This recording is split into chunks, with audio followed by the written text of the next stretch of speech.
I could put you in the brig for what you've done, but I won't do it. Talking Dicks, we're back. Talking Dicks, we're talking. We're the spinoff of the web series, The Two Dicks. I am one of the Dicks, Al Romas, over in Tampa, Florida. The other Dick over there, Al Ducharme, Studio City, California. How are you this afternoon, Alfred? Well, I'm doing just fine, Chief. I don't know who that is. Come on. That was Frank McMurphy from One Flew Over the Cuckoo's Nest. And you're Chief. You're the big Indian. Do it again. Do it again. No, it was my guess. I'm wearing the skull cap that McMurphy wore. Oh, come on now. I've told you with your impressions, it's best to tell us who it is and then do the impression. That would have been more like, how's it go, Alfred? And you're like, I'm doing Nicholson and Cuckoo's Nest. And I go, that's pretty good. I was trying to be a little bit more subtle. Yeah, but... I just like to give the essence. I'm not spot on. If I work on it... No, you're not. But you're not. I just like to give the essence. Yeah, that was the. That Listen, was more. Romas, if you want to get out of here, you got to talk to me. I got Eastwood essence on that one. I saw you banging Nurse. Yeah, it's a little easy. They're all very similar. I have a very similar line, and then they branch off each. I saw you banging Nurse Ratchet last night for a cigarette, and I'm going to tell you something right now. I didn't care for it. Oh, okay. Look at that. You've come with material today. I'm impressed. I like it. I like it. My back has been killing me from carrying you all these weeks, and now you open up with material. I'm the preparation H of comedy. I've heard. Look at that. 2 in a row. Self-deprecating as well. I enjoy it. Hey, I was looking at the Twitter. Actually, I saw this, and then my niece sent me the same question as a text just for her and I. Mm-hmm. So I thought I'd throw it out here on the old pod and see what we could do with this. Is this Hannah? Hannah? This is Hannah. She'd sent it to me and just asked, what is yours? But the question somebody posted was, what's your favorite generic stand-up bomb recovery statement? So you do a joke, you bomb, it bombs. And then what do you say after that? Do you say, and then an example was, that one was for me. Somebody going, that one's for me, So Hannah asked me, what is mine? I wrote, I've never needed one. Wow, that's pretty cocky. Let's go to the videotape.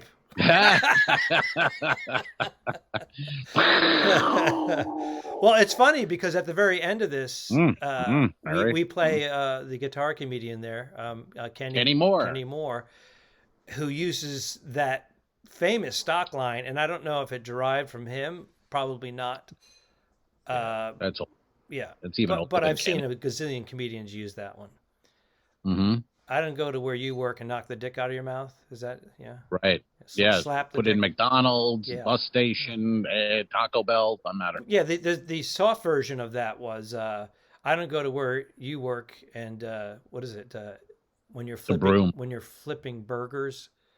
Right, or knock the broom out of your hand. Yeah, there's like softer versions. I've never used any of those, but I've witnessed them over and over again many times. That tells you how long I've been in the game.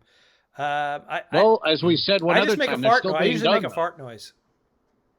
You get out of it with the old fart noise. The old fart noise. So the joke bombs, and then you. No, I'm making that up. I'm making that up on the spot because I'm trying to grab something. Well, what do you do? What do you say? I can't grab it. I can't grab it. What's your go-to? The joke bombs, and you stand there now. It's a little quiet, a little awkward. Do you go, hey, that one was for me? Which is a horrible line. That's a horrible line. The comedian that was supposed to be here tonight missed his flight. I work in the kitchen. Oh. That's my go-to. Yeah. I think I've heard you say that. Thank you. That means I say it often. I think I have heard you say that. Yeah. I think I would do I think I've done the that one's new, that kind of, you know what I mean, where you go, it's new, that needs work. Something like that. Let them know, even though it's 8 years old. I go, that one's new. That's a new bit. Some comedians go, I tried to sneak a new one in there, I guess not. Okay, I'll get rid of that one. Yeah, that new one that he did on Star Search in '85, the new one. But yeah, that was a weird. I don't know who started that topic. It was kind of interesting, and then it was a lot of the old, the old hacky generic stuff. But Yeah. So I think the good thing is I think it's good not to have one. You know what I mean? Because if you have one, that means in a sense, hey, I'm used to bombing, or I'm going to go up. I think I'll bomb. So if you have one in the back of your head, that tells me you're prepared to, eat dicks. Yeah, but I think that these also, it's something you don't do in advance. Like that one about me working in the kitchen just happened on stage. I was on a cruise ship, and I said galley instead of kitchen, and it was like a 6:30 show. We were in port until 8. There was 1,100 seat theater with 40 people in it, spread out. I like those shows. I mean, people don't let you comic. I love those shows. Well, because no pressure. Yes, there's no pressure, and you can work on new material. And sometimes, or actually I'll say many times, the little group, if they are clustered together, they're great. They're actually pretty good. But you don't like seeing it. You don't like looking through the curtain and going, oh, Jesus. Right. No, because they can be terrible, but a lot of times they are really good. And I just look at it like, if I do even decently with this kind of crowd, that's great. So I like the no pressure. You know what I mean? Like a comedy club. I like a Thursday night, 60 people, better than Saturday night at 8 o'clock. 8 o'clock packed. It's too many expectations. Yes. It's too much. They're too revved up. They think it's going to be. I like a Thursday. They came out. They want to see comedy. Those people worked all day. They're like, I want to see this guy. That to me is a better 80 than the 200 on Saturday. Now a lot of comics would disagree with that. No, I agree with you. But one of the worst things that this reminded me of was either the manager, the booker, the club owner coming into the green room saying, "We're sold out. You guys, this crowd is hot. You're all gonna kill." And it's just like you just cursed us. The big jinx. A bachelor party, a fight breaks out. There's like so many variables, like you said, that could happen, and usually that's guaranteed to suck. Yeah. He wouldn't know what a good crowd is anyway. But yeah, he looks at it. In his mind, it's drink sales, or that's why it's a great crowd. It's because they're drinking. They're all drinking. Yeah, that's not good for us. Or that might be good. Or the MC who's super green, and he gets a standing ovation. Then it's going to be ugly. Oof. Well, we were off air talking about Eric Myers, who passed away about a week ago now. But he was a great road headliner, and if you haven't seen his stuff, look on YouTube. He's got a couple specials he put out himself, and they're really hilarious. But he, as a feature act, would get a standing ovation. Yeah, that's the worst. He would, and I would work with him, and I'd be in the back of the room watching the crowd stand on their feet for Eric Myers, and then the MC going, "Okay, everybody, let's settle down. We're gonna bring out the headline. There's more show. We've had enough." and you gotta carve out 45 to an hour. Oof. Yeah, that was the worst when you walk in and go, "Hey, who's the middle act?" They go, "Eric Myers." Oh yeah, you know him? Yeah. I do get rattled. I do get rattled when even like Simeon, who we know from the cruise ships. When Simeon would just destroy, I was backstage like, and it's weird. You can be doing this fucking 25, 30 years, and you basically almost every time it goes well to great, but that weird, confidence vanishes, and you're like, what am I going to do? Yeah. I don't know. I can't follow this guy. Of course you can, but do you go, hey, how about a hand for him? Hey, that thing he was talking about. I have a very similar bit. It's a little different. I always, I would follow him, but I would always kind of make fun of him and just going because I would see through it. So I go, how about Simony Kirklees? I go, folks, I know it's all tricks. It's all bullshit. He's not, because he does. He makes he'll do the most insulting line to somebody, but then he chuckles. And he's kind of an overweight guy. And he's jolly, and he can sell it. Well, he's very likable. He has a lot of. He has great likability, but he'll go ha ha ha ha. Like I'm only kidding. But he's also. Whereas if I say that line, we're dead. Yeah. Well, he also he's committed to the jolly guy. Yeah. And you got to remember a lot of times because he is like a host of the ship and whatnot. He does a lot of greeting. And he has fans. Yeah, so people will take a cruise because he's on it. Yes. And they come back to see him nightly. Yep. And that's always fun when the audience has seen your act twice already. Now it's the third time, and you're like, okay, I'm going to switch up this. I'll do this, but It's so funny it's because tough. when you start, that's an old lesson we've both learned. When you start trying to play for the 2 to 4 people who had seen your show already, and you forget about the other 180 or 500, that's when you get into trouble too. It's like when you start out, you try to make the comics in the back laugh, and you forget the audience because there's an audience, but then you have comics back there, so you're like, I got to impress these fuckers. Meanwhile, the whole audience is sitting there going, "What is this shit?" But the 4 comics in the back are laughing. That every guy, we all make that, and it's like, what are you doing? Why would you make that mistake? But it's Well, when we are bombing, which it's never happened to you. I'm not saying never, but it's rare. A lot of times when we are all eating it back to back, and then we start playing to the comedians. That's another reason to do it. Well, yes, that's fun. That's a fun thing if you're bombing and the comedians, and you get that comedy laugh because you're eating it and they're laughing there. That I like. I mean, that way that could be fun. It can be fun. Sure, can help you get over that misery. Yeah. Speaking, I have a gig. I got a gig next week. Stop bragging. Next Friday night. Next Friday night. 7-Eleven parking lot. It's in Sarasota, and it's a place, the Bazaar, BAZAAR. Is that how you spell that? Like a bazaar? Isn't it? An area. It's AA, right? No. AA MCO. Boop boop. Like vacuum has 2 U's back to back. Doesn't make sense, right? It does. What about Roomba? Does that have anything? That's a vacuum. Okay. I think you just bombed for the first time. That was for me. That was for me. Woof. Sweating. Tough crowd. Whoa. I love it. How about another hand for Simeon, everybody? I got the Ducharme dead stare back. Whoa. I'm sorry. I'm sorry, Romas. I just had a lobotomy. Now get the pillow. Again, name and then impression. Sell crazy somewhere else. We're all stocked up here. Who's that? Oh, Nicholson. Nicholson in Cuckoo's Nest? No. That was.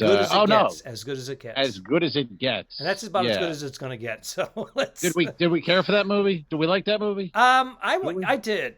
But it was annoying. Certain scenes were annoying at certain times, but overall. Is that with Kinnear as the gay guy? Yeah, as the neighbor. I didn't buy that. I bet nowadays he would be in trouble because you'd have to hire a gay guy to play that role. Yes, they wouldn't allow Kinnear to do that. You know. Yeah, I don't remember the movie that well, but I think I liked it. There were certain scenes I really enjoyed, but other times I was annoyed. Like, why are they putting up with this shit? I'm out. I was out many times. Like, I'm out. Well, I'm not dealing with this. Was that? Who was the chick? Who's the waitress? Helen Hunt. Helen Hunt. That's right. She had the ailing child, and she was a single mom. It was a little. It was a stretch. Oh, that's right. And then Nicholson gets the doctor to take care of the kid, so he gets tape. And he gets taken. As long as he can get his breakfast every morning. Yes. Oh, brother. He wants to sit at that table with her waiting on him. Ugh, that movie stinks. Yeah. Okay, it was a stinker, but I just like watching Jack. Play Jack. One Flew Over the Cuckoo's Nest. Unbelievable. Still to this day. And look at the cast. Look at all the people that are in the cast. You have, Danny DeVito is in there. A bunch of character actors. Christopher Lloyd, who played Jim Ignatowski on Taxi, and then later, Marty, we got to get Back to the Future movies. Yeah. So I don't remember the rest of the cast, but I remember 2 people, so that was quite a cast. You're right. No, I'm saying there's a lot of character actors you don't know the names, but you recognize their face because they've been in like 60 movies. I love in Cuckoo's Nest when near the end when Nicholson finds out those guys are not committed. No, he's the only one. Right, they can all go home. He's like, yes. He goes, not you, Billy. Spoiler Billy, you alert! can't go home. Spoiler alert! Billy, not you. You can't go home. You have to be. He goes, no, I can go home. What the fuck? What are you doing here? You know, that's the whole ending, folks. There you go. Oh, by the way, I'll be at the Bazaar in Sarasota Friday, March 12th. It's McCurdy's, but since McCurdy's isn't open, He's now going into the outdoor satellite, the outdoor thing. Oh, good for him. He's thinking outside of the box. He's thinking outside of Mrs. McCurdy's box. And 6:30. Did you just go blue? I had to. Someone had to. Somebody had to. Holy shit. And 6:30, one show at 6:30. You know, I didn't care for those in the beginning. Now I kind of like it. Yeah. I'll be done 8 p.m. With these Zoom shows that I'm doing. I didn't care for them much in the beginning, and now I hate them more. Yes. Did there. Woo! Hey, look what time it is. Before we get to that time, I just want to say that, do you know who produced One Who Flew Over the Cuckoo's Nest? Do you know? I do. Okay, just checking. I do. Do you want to let the listeners? There's like 12 of them. Michael Douglas. Michael Douglas picked that up. Yeah. His father actually picked it up first, and he couldn't get it together. He said, "We're having a lot of trouble putting this together, just producing and getting the right." He goes, "Dad, can I take a shot at it?" So he gave him the rights for it, and huge. Got the right party. Well, his father Kirk played it on Broadway. He was McMurphy on Broadway. That's right. And but the film adaptation. So you know. He knows. I know it all, sir. He does know it all. I know it all. Have a sip. Have a sip, you son of a bitch. What time is it? This is a Talking Mugs mug. There you go. Talking Dicks. What is this? No, this is the Two Dicks mug. If you're on the Patreon, it's a little confusing. It's a little confusing. Patreon.com/the Two Dicks. Check us out. That's the video, and you're gonna want to see the video. I'm not gonna say, but we have a big guest coming up in one of our soon eps, don't we? Do we have that? Is that on the schedule? Yeah, he weighs in at about 415 pounds. Huge guest. Oh, he's lost weight. He's lost some weight. Oh, good for him. Good for him. So we have a big guest coming up. I would say get on the Patreon, and because that one you want to see. I think you want to see. Should we drop his name now or not? Wait. We do it in a preview.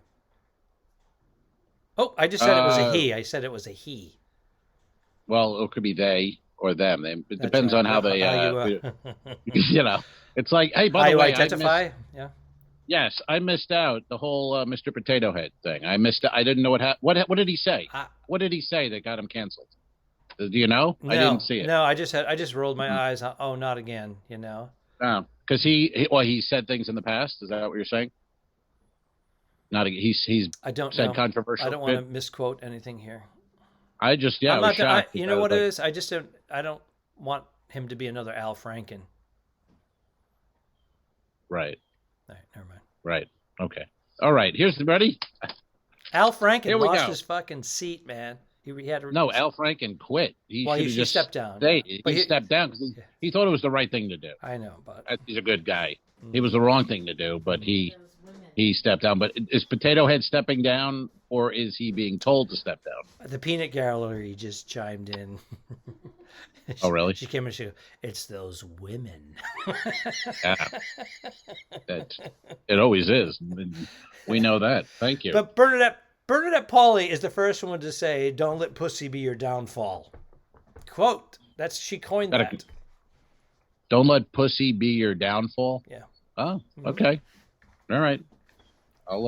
That's a quote. Well, it's a T-shirt now. It's available at patreon.com/the Two Dicks. For only $10 a month, you get your free "Don't let pussy be your downfall" T-shirt for only $10 a month. That's a 2-year commitment. Oh, you want to do the question or just save it for next? Let's do the questions. Do the question? Okay, we got a question. Here we go. Who is the biggest celebrity? Who is the biggest celebrity you ever met, and where was it? Well, he's going to be on the next episode. So. that 400-pounder. Yeah. Who's the biggest? The biggest celebrity? Biggest celebrity. That's I guess most famous.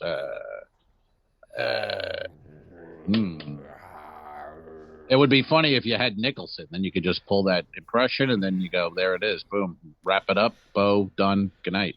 No, not going to happen. I think we would probably be thinking... Seinfeld, right?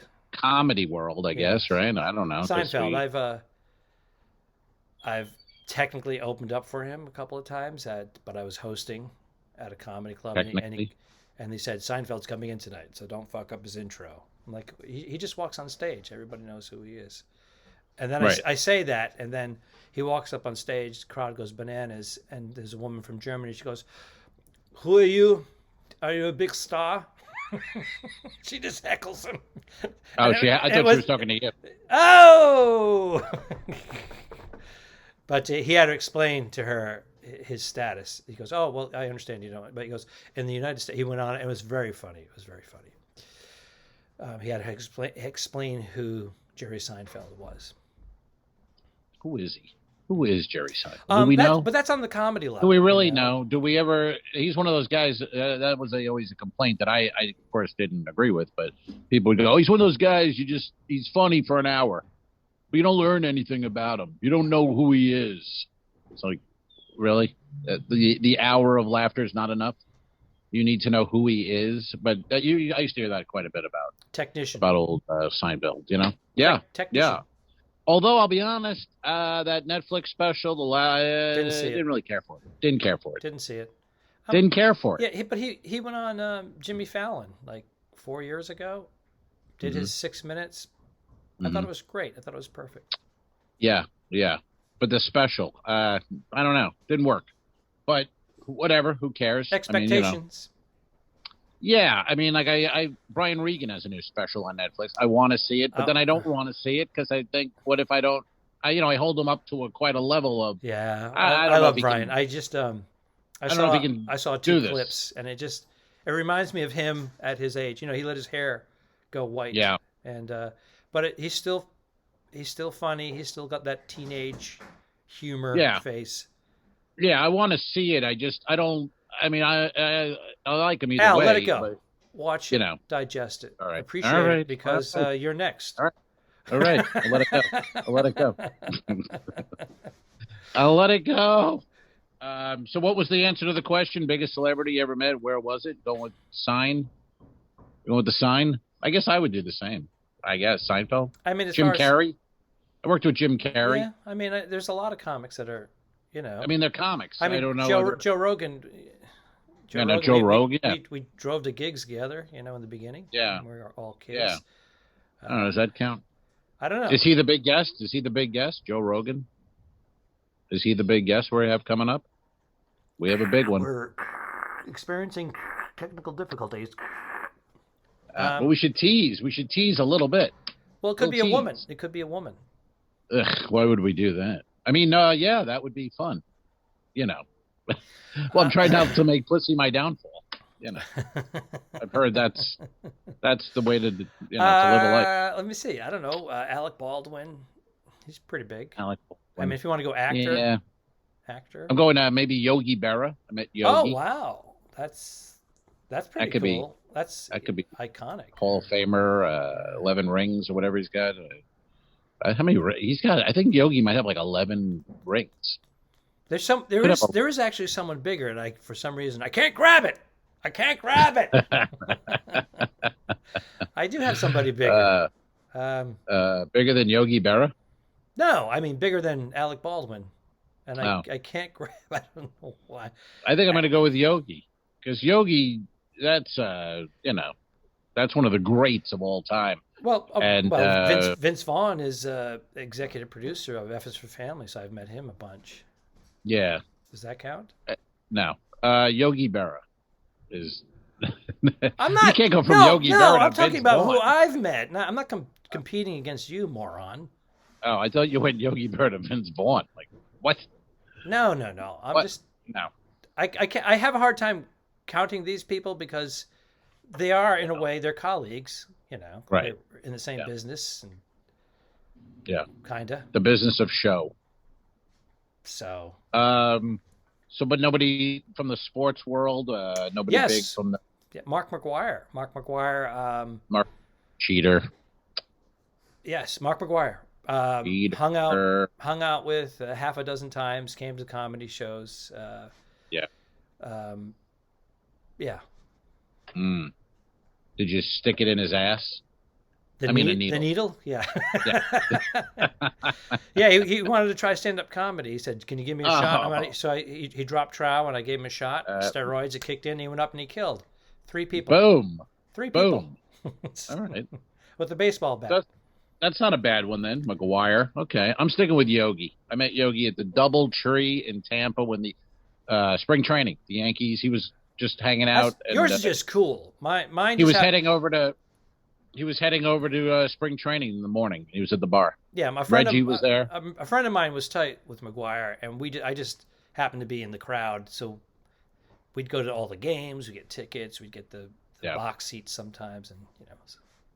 We were talking to Yogi, and the bartender. After Yogi leaves, the bartender goes, "Hey, stick around, guys. Reggie's going to come down here." And he's looking at his watch. He goes, "Reggie Jackson will be here in like 1 minute." I'm like, "Really? All right." So we wait, and then Reggie comes right down. And he's wearing a shirt. Orchestrated. He wears a shirt, and it's stenciled in the pocket. It says "Mr. October." And he comes down to the bar, and he looks around, and then he splits. Yeah, no chicks. And we go, "What was that?" No celebrities, no chicks. 7 o'clock, he comes down, looks for hot white women, and then leaves. That's a great story. Very subtle. That's a great story to end this podcast on. Mr. October. Power out. Done. I didn't kill my wife. I don't care. We'll fix it in post, you son of a bitch. No, really, don't mess with me, because I don't come down to the bus station and slap the dick out of your mouth when you're working, do I? Oh,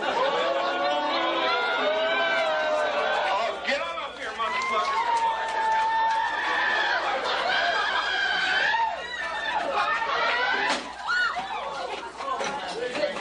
Give me security. I'm sorry, man. The guy fucking came at me. What do you think, folks? No way. Okay, sure.